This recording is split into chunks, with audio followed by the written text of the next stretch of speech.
Grep कमांडवरील पाठात आपले स्वागत. ह्या पाठात ग्रेप कमांडबद्दल जाणून घेऊ. आपण काही उदाहरणांच्या द्वारे हे करू.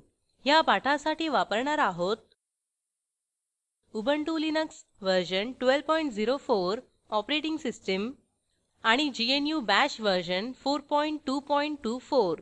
ह्या पाठासाठी GNU बाश चे वर्जन 4 किंवा त्यावरील वर्जन गरजेचे आहे.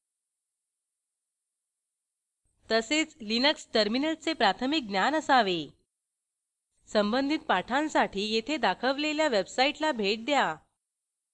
प्रथम रेग्युलर एक्सप्रेशन्स बद्दल जाणून घेऊ. ही पॅटर्न जुळवून पाहण्याची पद्धत आहे. ओळींत, पॅरेग्राफ किंवा फाईलमध्ये एखादा पॅटर्न अस्तित्वात आहे का हे पाहणे. उदाहरणार्थ, टेलिफोन डिरेक्टरीत फोन नंबर शोधणे किंवा पॅरेग्राफ किंवा ओळीमध्ये एखादा कीवर्ड शोधण्यासाठी ग्रेप कमांड वापरणार आहोत. ग्रेप एक किंवा अनेक ओळींमध्ये, पॅरेग्राफ किंवा फाईलमध्ये एक किंवा अनेक पॅटर्न्स शोधते. फाईल नेमचा उल्लेख नसल्यास ग्रेप स्टँडर्ड इनपुटमधील पॅटर्न्स शोधते. फाईल नेम न सापडल्यास ग्रेप स्टँडर्ड इनपुटमधील पॅटर्न्स शोधते. ग्रेप कमांड कशी वापरायची हे बघण्यासाठी grepdemo.txt ही डेमो फाईल वापरू. ह्या फाईलमधील घटक पाहू. ह्या फाईलमध्ये 13 नोंदी आहेत. प्रत्येक नोंदीसाठी roll number, name, stream, marks आणि स्टायपेंड अमाउंट ही 6 फील्ड्स आहेत. प्रत्येक फील्ड हे बार ह्या डिलिमीटरने वेगळे केले आहे. ग्रेप कसे कार्य करते ते पाहू. समजा कम्प्युटर स्ट्रीममध्ये कोणते विद्यार्थी आहेत हे बघण्यासाठी ग्रेप कमांड वापरू. त्यासाठी टर्मिनल उघडावे लागेल. त्यासाठी Ctrl Alt आणि टी दाबा. टर्मिनलवर टाईप करा ग्रेप स्पेस डबल कोट्समध्ये कम्प्युटर्स डबल कोट्स नंतर स्पेस grepdemo.txt. एंटर दाबा. हे कम्प्युटर्स ही स्ट्रीम असलेल्या नोंदीची सूची दाखवेल. आता या रिझल्टची मूळ फाईल सोबत तुलना करा. आता टेक्स्ट एडिटरवर जा. जुबिनसाठीची नोंद सूचीत दिसत नाही. असे का झाले? कारण ग्रेपने कम्प्युटर्स ह्या पॅटर्नसाठी शोध घेतला ज्यात सी स्मॉल आहे, तर जुबिनसाठी कम्प्युटर्स ह्या स्ट्रीममध्ये सी कॅपिटल आहे. पॅटर्न मॅचिंग हे केस सेन्सिटिव्ह आहे. हे केस सेन्सिटिव्ह ठेवायचे नसल्यास ग्रेप सोबत -i वापरणे आवश्यक आहे. टर्मिनलवर जाऊन टाईप करा grep space -i space double कोट्समध्ये कम्प्युटर्स डबल कोट्स नंतर स्पेस grepdemo.txt. एंटर दाबा. आता हे 4 ही नोंदी सूचीत दाखवेल. ग्रेप फाईलमधील केवळ आपण दिलेल्या पॅटर्नशी जुळणाऱ्या ओळी दाखवते. आपण हे उलट देखील करू शकतो. ग्रेपद्वारे दिलेल्या पॅटर्नशी न जुळणाऱ्या ओळीही दाखवता येतात. त्यासाठी -v हा पर्याय आहे. उदाहरणार्थ, पास न झालेल्या विद्यार्थ्यांच्या नोंदीची सूची. तुम्ही हा रिझल्ट दुसऱ्या फाईलमध्ये देखील संचित करू शकता. त्यासाठी टाईप करा grep space -iv space double कोट्समध्ये पास डबल कोट्स नंतर space grepdemo.txt space > space notpass.txt. Enter दाबा. फाईलमधील घटक बघण्यासाठी टाईप करा cat स्पेस notpass.txt. एंटर दाबा. आऊटपुट दाखवले जाईल.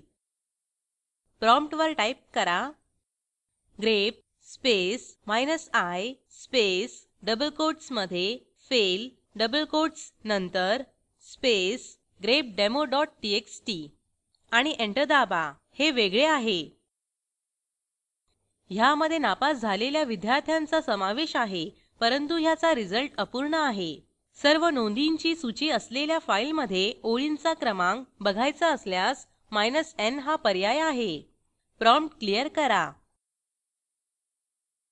आता टाईप करा grep space -in space double कोट्समध्ये फेल डबल कोट्स नंतर स्पेस grepdemo.txt एंटर दाबा. ओळीचा क्रमांक दाखवला जाईल. आतापर्यंत आपण एकच शब्द असलेला पॅटर्न पाहिला. आपल्याकडे अनेक शब्द असलेला पॅटर्न देखील असू शकतो, परंतु संपूर्ण पॅटर्न कोट्समध्ये असणे आवश्यक आहे. त्यासाठी टाईप करा grep space -i space double कोट्समध्ये Ankit space Saraf double quotes नंतर स्पेस grepdemo.txt एंटर दाबा. अंकित सराफचे रेकॉर्ड दाखवले आहे. आपण अनेक फाईल्समधील पॅटर्न्स शोधू शकतो.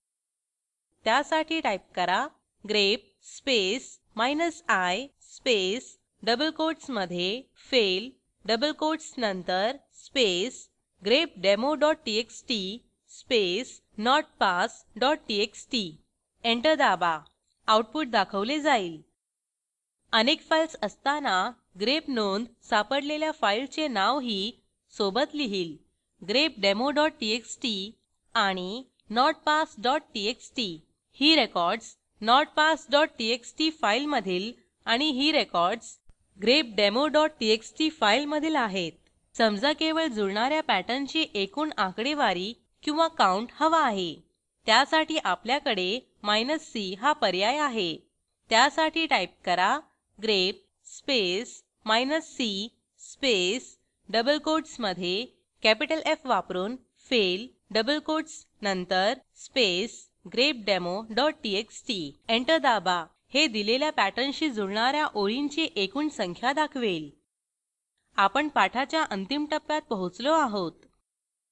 थोडक्यात आपण पाठात शिकलो फाईलमधील घटक बघणे, उदाहरणार्थ cat filename, विशिष्ट स्ट्रीममधील नोंदींची सूची मिळवणे, उदाहरणार्थ ग्रेप कॉम्प्युटर्स grepdemo.txt, केसेस विचारात न घेणे, उदाहरणार्थ grep -i computers grepdemo.txt, pattern न जुळणाऱ्या नोंदी मिळवणे, उदाहरणार्थ ग्रेप -iv pass grepdemo.txt, नोंदीसोबत ओळीच्या क्रमांकाचा समावेश असलेली सूची मिळवणे, उदाहरणार्थ grep -in fail grepdemo.txt, result दुसऱ्या फाईलमध्ये संचित करणे, उदाहरणार्थ grep -iv pass grepdemo.txt >notpass.txt आणि नोंदीचा एकूण काउंट मिळवणे, उदाहरणार्थ grep -c fail grepdemo.txt. Assignment -e plus आणि क्वेश्चन मार्क ह्या काही कमांड्स वापरून बघा. स्क्रीनवर दिसत असलेल्या लिंकवर उपलब्ध असलेला व्हिडिओ बघा, ज्यामध्ये तुम्हाला प्रॉजेक्टचा सारांश मिळेल. जर तुमच्याकडे चांगली बँडविड्थ नसेल तर आपण व्हिडिओ डाउनलोड करूनही पाहू शकता. Spoken tutorial project team spoken ट्युटोरियलच्या सहाय्याने कार्यशाळा चालविते. परीक्षा उत्तीर्ण होणाऱ्या विद्यार्थ्यांना प्रमाणपत्रही दिले जाते. अधिक माहितीसाठी कृपया contact@spoken-tutorial.org वर लिहा. स्पोकन ट्युटोरियल प्रॉजेक्ट हे टॉक टू अ टीचर या प्रॉजेक्टचा भाग आहे. यासाठी अर्थसहाय्य national mission on education through ICT MHRD government of India यांच्याकडून मिळालेले आहे. यासंबंधी माहिती पुढील साईटवर उपलब्ध आहे. सहभागासाठी धन्यवाद.